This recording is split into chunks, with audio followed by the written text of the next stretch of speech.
Good day everyone. I'm Christian Tamayo. Today, i-demo ko sa inyo yung aking website. Okay? First, dito tayo sa ating homepage. Okay? Sa homepage tayo. Okay, homepage ng aking website. Nandito, meron tayong title and then meron tayong welcome message. And then after that is meron tayong profile, okay, yung picture ko. And then, connect with me. Okay? So meron tayong tatlong icons. Okay? Facebook, Instagram, and then TikTok. Okay? So, itong tatlong icons na ito, okay, pag pinindot mo yung bawat isa sa kanila, mapupunta ka sa aking mga iba't ibang social media accounts. Okay? For example, Facebook.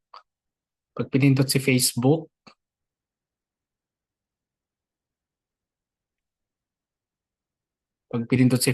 mapupunta tayo sa aking Facebook account. So, yun yung functions niya. Okay? So, next kay IG.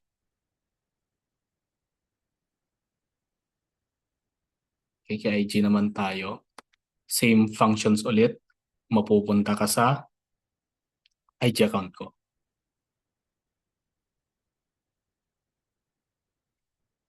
So, ganun lang siya. And then next is my TikTok account. So, same function ulit siya. Same function. And then, boom. Dito ulit siya.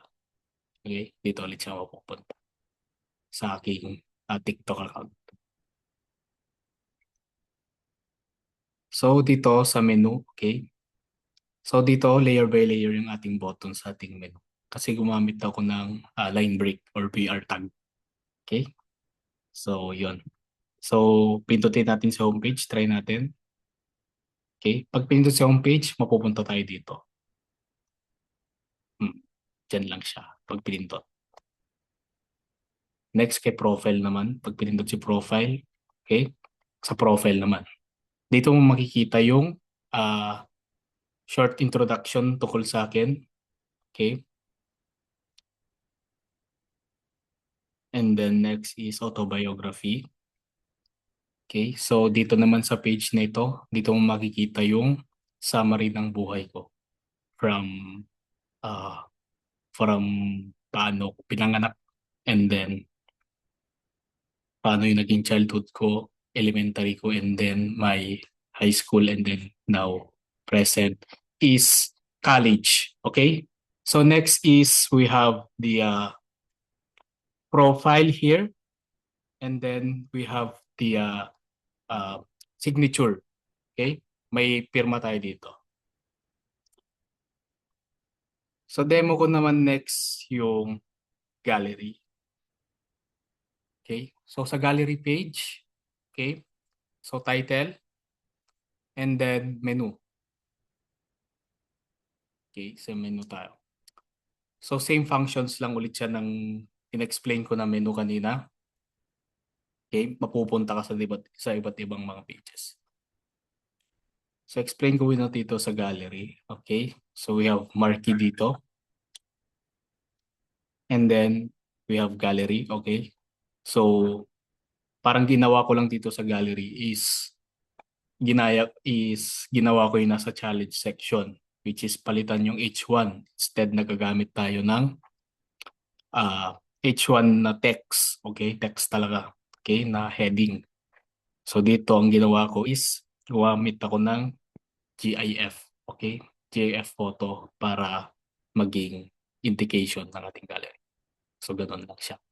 And then next is we have the message and then the pictures. Okay, autobiography, family, friends, and then random. Okay, so dito sa random, so pinalitan ko yung random since wala tayong bebe keys, ganun. Single tayo eh. So yun, random ang nilagay ko dito. So pag pinindot mo sila, may mapupunta ka sa ibang page naman. So ganun lang siya.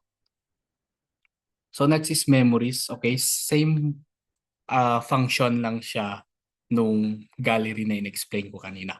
So instead na gumamit ng H1 for heading, gumamit ako ng GIF. Okay, so ganun lang. And then dito may list. Okay, we have the list. Okay, photobiography. Okay, childhood ko, high school days ko, and then my graduation. And then next is my family. Kasama ko yung mga family ko. And then my friends, okay, random school days, filming pictures nung high school ako. Ganyan. And then random banding. Ganon yan. And then after that is random. Okay? Sa random naman is kung ano-ano lang, kung ano mapagtripan kong picturean, ganyan lang yung laman ng ating random. So, yun. Example, landscapes, ganyan. Skies, ganyan. Kung ano mapicturean ko maganda, ganyan. Yun yung nilalagay ko sa random. Okay? So next is we have the copyright. Okay? Yung copyright natin. So proceed tayo kay favorites. Favorites page. Okay? So Christian's favorites. Okay? Yung title ng ating page. And then we have the here are Christian's favorite media files. Okay? So indication na nandito yung ating yung aking favorite media files. Okay? So start tayo kay video. Pag pinindot si video, open video link. Okay, mapupunta tayo dito. So explain ko muna siya. The title, okay, indication, the video, nasa video page tayo. And then yung mismong video. And then yung title ng specific video na ito. Ganon siya. And then we have the back to favorites button. Mapupunta tayo pabalik sa favorites button. Okay, so tuloy natin yung kay video page. Try natin kung nag-play. Okay, so yan talaga yung favorite ko mga ganyan. Mga primitive. So, ganun lang. Nagbigay lang ako ng sample din. Na aking favorite. So, ganun. Next kay audio. Okay.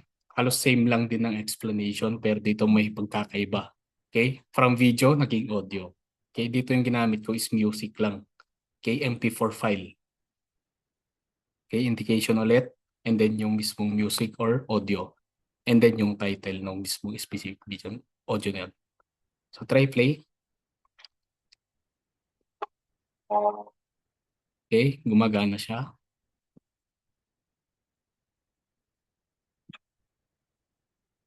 So, ganun lang ang functions ng aking favorite audio. The title, okay? Tulad sa video, may specific title ang bawat video. Ganun.